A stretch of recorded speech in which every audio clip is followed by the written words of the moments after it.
வணக்கம். பெண்கள் பாதுகாப்பு குறித்து பேருந்து உரிமையாளர்களுடன் ஐஜி ரன்வீர் சிங் ஆலோசனை நடத்தினார்.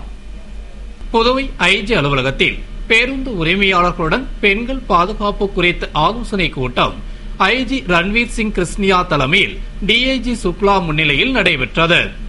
எஸ்எஸ்பி பைரோன் சிங் குர்ஜாப், இன்ஸ்பெக்டர்கள் ரவிக்குமார், மனோகரன், ராஜசேகர் வல்லட், ஆறுமுகம் மற்றும் தனியார் பேருந்து உரிமையாளர்கள் சங்க நிர்வாகிகள் 75க்கும் மேற்பட்டோர் கலந்து கொண்ட கூட்டத்தில் ஆபாச பாடல் ஒலிபரப்பு, ஊழியர்கள் போர்வையில் செக்கர் அடாவடி, ரவுடி தொல்லை, கருப்பு மென்தாள் பிரச்சனை, பெண்கள் பாதுகாப்பு உள்பட பல்வேறு அம்சங்கள் குறித்து விவாதிக்கப்பட்டது. தொடர்ந்து பேருந்து உரிமையாளர்கள் தங்களது கோரிக்கைகளை ஐஜியிடம் எடுத்துரைத்தனர். அவர்களின் கோரிக்கைகளை கேட்ட ஐஜி பெண்கள் பாதுகாப்பு, பயணிகள் நலன் கருதி மேற்கொள்ள வேண்டிய மாற்றங்கள், முன்னெச்சரிக்கை நடவடிக்கைகள் குறித்து அறிவுறுத்தினார். மேலும் தவறு செய்யும் பேருந்து ஊழியர்கள் மீது பாரபட்சமின்றி நடவடிக்கை எடுக்கப்படும் என்று அவர் எச்சரித்தார். புதுவையில் பழிக்கு பழியாக வீடு புகுந்து அரசு ஊழியர் படுகொலை செய்யப்பட்ட சம்பவம் அப்பகுதியில் பெரும் பதற்றத்தை ஏற்படுத்தியுள்ளது. புதுவை மூலக்குளம் ஜே நகரைச் சேர்ந்த முரளி என்பவர் குடிசை மாற்று வாரியத்தில் பணிபுரிந்து வந்தார். நேற்று இரவு 11 மணி அளவில் அவரும் அவரது தங்கை ஜாக்குலினும் வீட்டில் இருந்த பொழுது 3 பேர் கொண்ட கும்பல் இருசக்கர வாகனத்திலும் மேலும் 2 நடந்து வந்து முரளியின் வீட்டிற்குள் புகுந்து அவரை கழுத்து, தலை, இடுப்பு என்று சரமாரியாக வெட்டினர். இந்த சம்பவத்தில் முரளி அந்த இடத்திலேயே துடிதுடித்து இரத்த வெள்ளத்தில் உயிரிழந்தார். இதனை கண்டு அதிர்ச்சியுற்று அக்கம் பக்கத்தில் இருந்தவர்களும் முரளியின் குடும்பத்தினரும் கூச்சலிடவே மோட்டார் சைக்கிளை அங்கேயே போட்டுவிட்டு கொலையாளிகள் தப்பி ஓடிவிட்டனர். இதுகுறித்து ரெட்டியார்பாளையம் போலீசாருக்கு தகவல் தெரிவிக்கப்பட்டதும் சம்பவ இடத்திற்கு SSP Parvez Ahmed, SP Bhairavasamy, inspector Maran மற்றும் போலீசார் விரைந்து வந்து நடத்திய விசாரணையில் முரளியின் தம்பி ஜான் அலெக்சாண்டர் கடந்த ஆண்டு இதே போன்று பொங்கல் பண்டிகைக்கு சில தினங்களுக்கு முன்பு ரவுடி கொக்குபாகுவை கொலை செய்தார் என்பதால் அவரது கூட்டாளிகள் பழிக்கு பழியாக அலெக்சாண்டரின் அண்ணன் முரளியை கொலை செய்துள்ளனர் என்று தெரிய வந்தது. மேலும் இந்த கொலை தொடர்பாக முரளியின் சகோதரர் பிரேம்குமார் அளித்துள்ள புகாரின் அடிப்படையில் அதே பகுதியைச் சேர்ந்த மணிபாலன், சுரேஷ், திருமூர்த்தி, மதுபாலன் ஆகிய 4 பேரை போலீசார் மடக்கி பிடித்தனர். நிலுவைத் தொகையை உடனே வழங்க கோரி லிங்காரெட்டிப்பாளையம் கூட்டுறவு சர்க்கரை ஆலை முற்றுகையிட்டு கரும்பு விவசாயிகள் ஆர்ப்பாட்டத்தில் ஈடுபட்டனர். புதுவை திருக்குனூரை அடுத்து லிங்காரெட்டிப்பாளையம் சர்க்கரை ஆலையில் நிர்வாகம் கரும்பு விவசாயிகள் வெட்டி அனுப்பிய கரும்புக்கு நிலுவைத் தொகையை டன்னுக்கு 55 ரூபாய் வீதம் தருவதாக ஆலை நிர்வாகம் அறிவித்தும் இதுநாள் வரை வழங்கப்படாதை கண்டித்தும், விவசாயிகள் வங்கிகளில் பெற்ற கடனுக்கு பணத்தை பிடித்தம் செய்தும் வங்கிகளுக்கு அனுப்பப்படாததை கண்டித்தும் கரும்பு விவசாயிகள் சங்க தலைவர் குமார் தலைமையில் தமிழ்நாடு விவசாயிகள் சங்க தலைவர் தட்சிணாமூர்த்தி, கலியமூர்த்தி மற்றும் நிர்வாகிகள் முன்னிலையில் ஆலை முன்பு போராட்டத்தில் ஈடுபட்டனர். போராட்டத்தில் ஏராளமான விவசாயிகள் கையில் கரும்பு ஏந்தி நிலுவைத் தொகையை வழங்க வலியுறுத்தி கோஷமிட்டு ஆர்ப்பாட்டம் செய்தனர். அப்பொழுது காட்டேரிக்குப்பம் போலீசார் மற்றும் ஆலை பாதுகாப்பு அதிகாரி ஓய்வு பெற்ற எஸ்பி மோகன்ராஜ் ஆகியோர் விவசாயிகளிடம் பேச்சுவார்த்தை நடத்தினர். ஆனால் அதில் சமரசம் ஏற்படாததால் ஆலையின் கரும்பு கணக்கு அதிகாரி அதியமான் விவசாயிகளிடம் பேச்சுவார்த்தை நடத்தி விரைவில் காசோலை வழங்கப்படும் என்று உறுதியளித்தார். ஆனால் விவசாயிகள் காசோலை வழங்கினால் மட்டுமே கலைந்து செல்வோம் என கூறி போராட்டத்தை தொடர்ந்ததால் பெரும் பரபரப்பு ஏற்பட்டது. மேலும் விவசாயிகள் ஆலை நிர்வாகம் அறிவித்தபடி நிலுவைத் தொகை வழங்கப்படாவிட்டால் கருப்பு கொடி ஏந்தி கருப்பு பொங்கலாக விழா கொண்டாடுவோம் என்று தெரிவித்தனர். புதுவை திராவிட முன்னேற்றக் கழகம் சார்பில் நடைபெறவுள்ள சமத்துவ பொங்கல் மற்றும் தமிழ் புத்தாண்டு விழாவில் பங்கேற்குமாறு நிர்வாகிகளுக்கு திராவிட முன்னேற்றக் கழக மாநில அமைப்பாளர் எம்.ஏ. சுப்பிரமணியன் அழைப்பு விடுத்துள்ளார். இதுகுறித்து திராவிட முன்னேற்றக் கழக மாநில அமைப்பாளர் எம்.ஏ. சுப்பிரமணியன் விடுத்துள்ள அறிக்கையில், தலைவர் கலைஞர் மற்றும் பொருளாளர் ஸ்டாலின் அவர்கள் தமிழர் திருநாளாம் பொங்கல் திருநாளையும் தைத்திங்கள் முதல் நாளை தமிழர் புத்தாண்டாகவும் தமிழர்கள் தங்கள் இல்லங்களில் மகிழ்ச்சி பொங்க கொண்டாட வேண்டும் என்றும் கழகத்தினர் ஜாதி மதம் கடந்து சமத்துவ பொங்கலாக கொண்டாட வேண்டும் என்று வேண்டுகோள் வைத்திருக்கிறார்.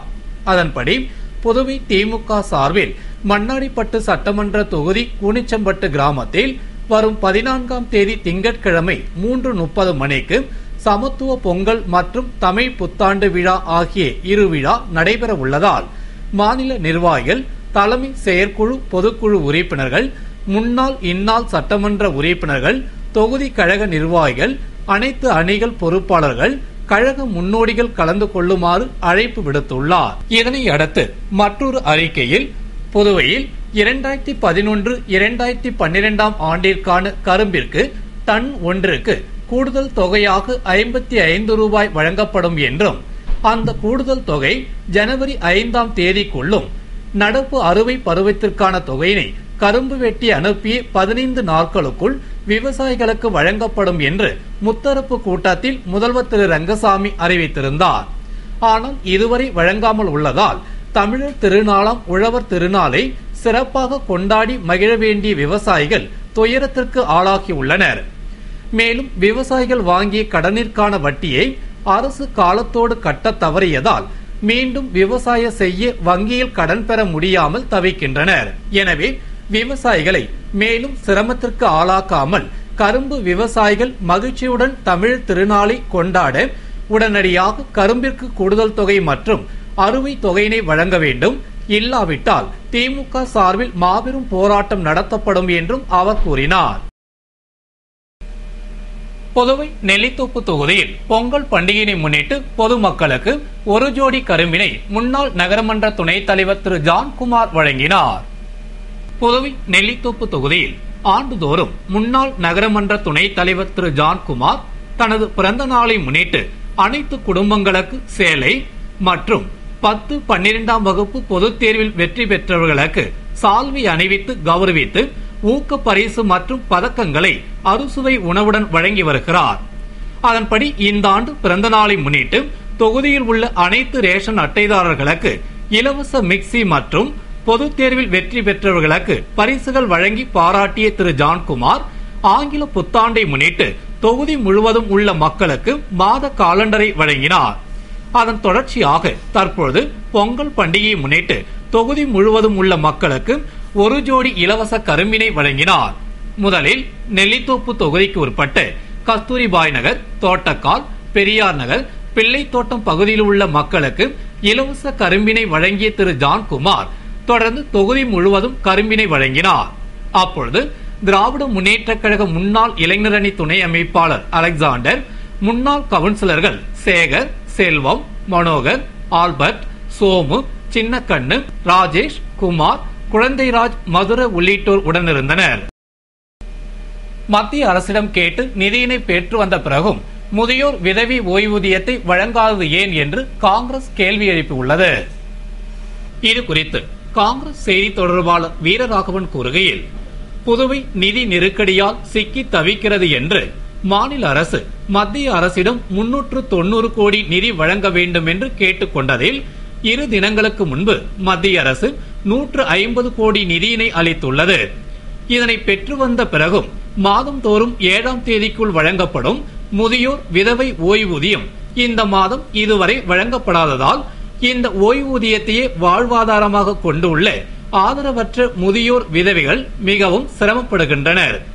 மேலும் புதுவையில் 1,19,148 முதியோர் விதவைகளுக்கு வழங்கப்படும் 11,91,48,000 ரூபாய்க்கான உதவித்தொகையை 150 கோடி நிதி பெற்றும் வழங்காதது ஏன் என்று கேள்வி எழுப்பிய அவர், ஓய்வூதியத்தை பொங்கல் பண்டிகைக்கு முன்பு உடனடியாக வழங்கிட வேண்டும் என்றார். தொடர்ந்து ஆதிதிராவிட மக்களுக்கு தீபாவளி பண்டிகையின் பொழுது வழங்கப்படும் இலவச வேட்டி சேலை, மண்ணாடிப்பட்டு, திருபுவனை உள்ளிட்ட பல தொகுதிகளுக்கு இதுவரை வழங்கப்படாமல் உள்ளது.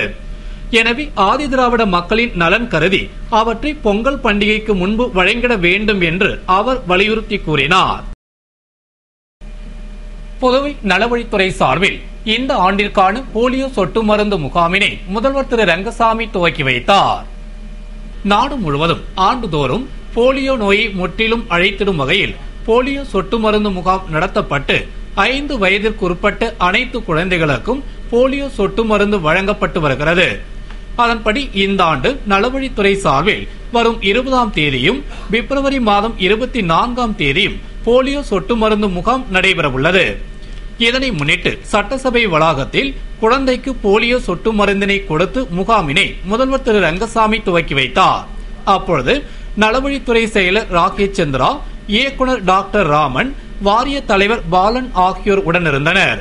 20 மற்றும் அடுத்த மாதம் 24ஆம் தேதி ஆகிய 2 தினங்களில் போலியோ நோய் தடுப்பு சொட்டு மருந்து போடுகின்ற பணியை நம்முடைய நலவழித்துறை தொடங்க இருக்கின்றது.